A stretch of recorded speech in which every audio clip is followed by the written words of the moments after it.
Hello traders, Corey Mitchell here with FX at the Street. It is April 2nd. Going to look at the EURNZD today. We're starting to see some more consolidation in a lot of pairs, a lot of sideways movement. Not in all pairs, but quite a few moving sideways. It's been a little more choppy than what we were used to earlier in March. We were having these big moves, and in a lot of pairs that's been starting to die off. Now, I do think we are going to see a resurgence in volatility. We often see that as the price gets compressed. If that lull was preceded by big volatility, we'll often get another stretch of big volatility.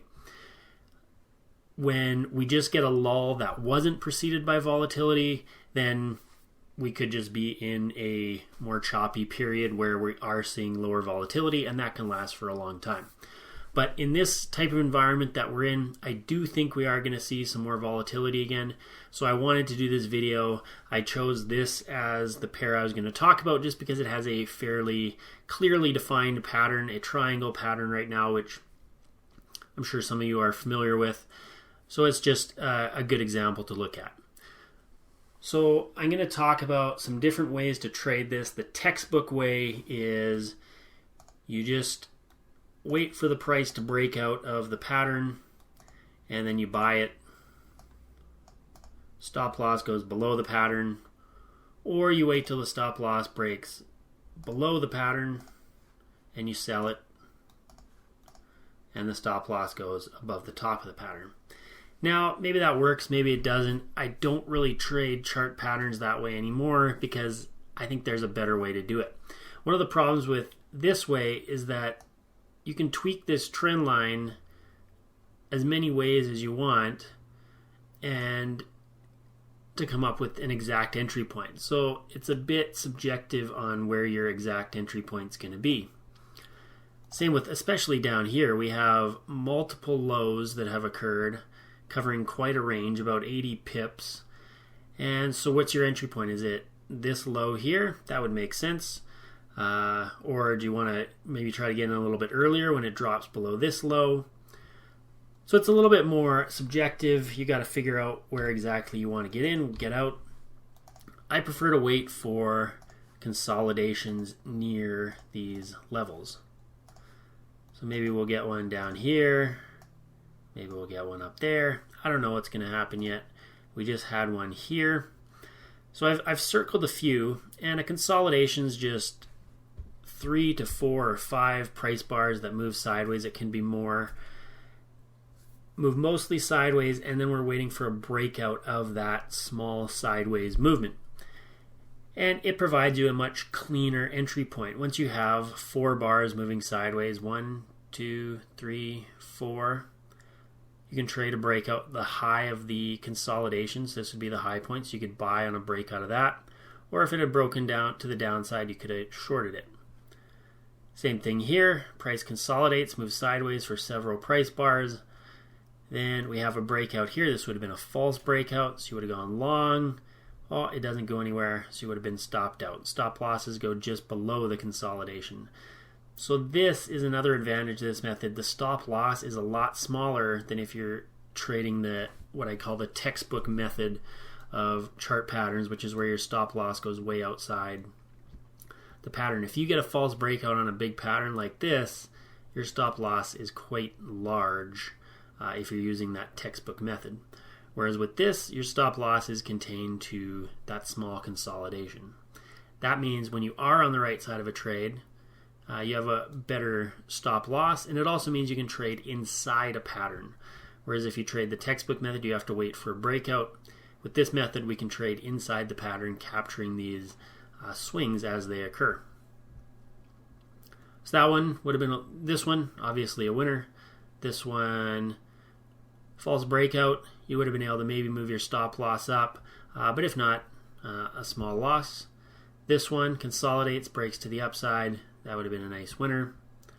First consolidation up here. This one was only 3 bars. You have to decide how many you want to wait for, 3, 4, 5.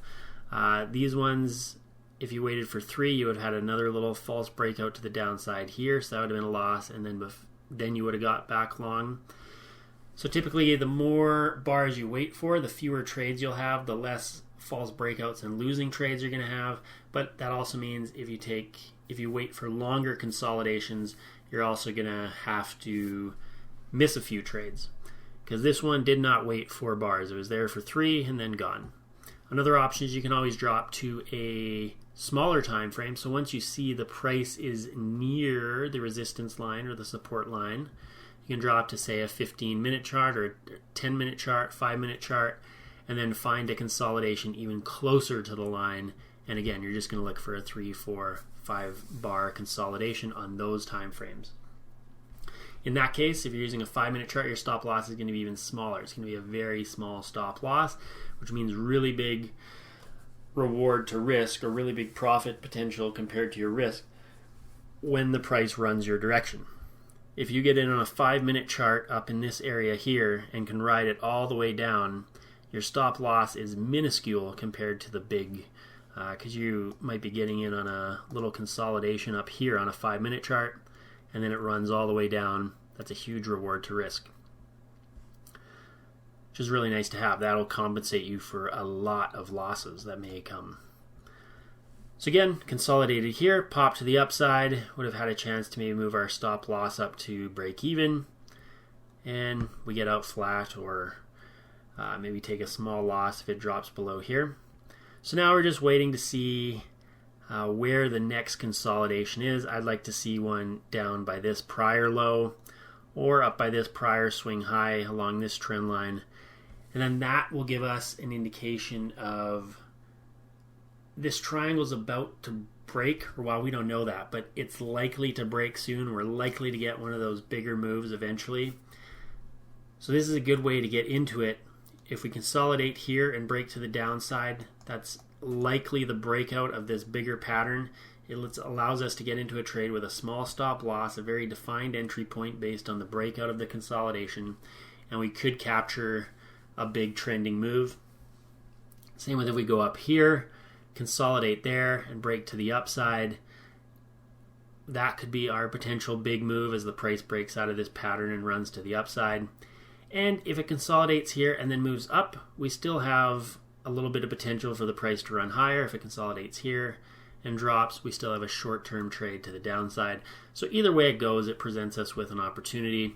But the really big opportunities are going to come once we start moving outside of this triangle. How I like to trail these, you can use a multiple of average true range. You could use a moving average. I like to use Renko charts. They're available on most trading platforms. They're not in MetaTrader unless you download an extension for them. But they kind of look like this. They're just these bars, and then you'd have to set to how many pips you want them.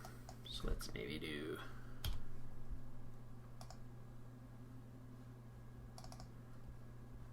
maybe a bit big.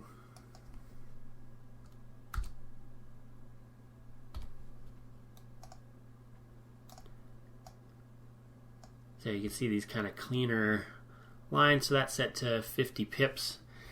And so each one of these bars is 50 pips. Now I'm not saying you have to use 50 pips. I just pulled this up as an example. Each one of these bars is 50 pips of movement. As you can see, there's no side-by-side bars. So once you get the reversal, that means it's reversed 100 pips. So that may be a little bit big for some of you. But yeah, just an example.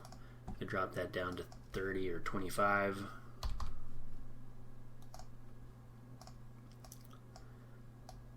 You can also look for the reversals on Renko charts in areas where you're interested. Here was a reversal right in a consolidation area. Same with this one. And yes, you can just use this as a visual tool to help keep you in a trade when it's going to run.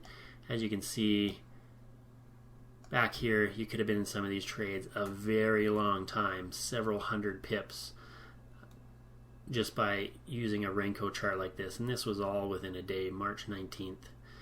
So definitely, once we get a runner, a Renko chart can just help you stay in the move.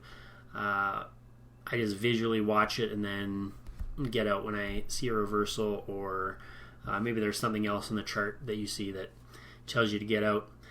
But that's how you can create really powerful reward to risk trades this way, trading these tiny consolidations and then just letting the price run once it runs, and a Renko chart is one way to do that.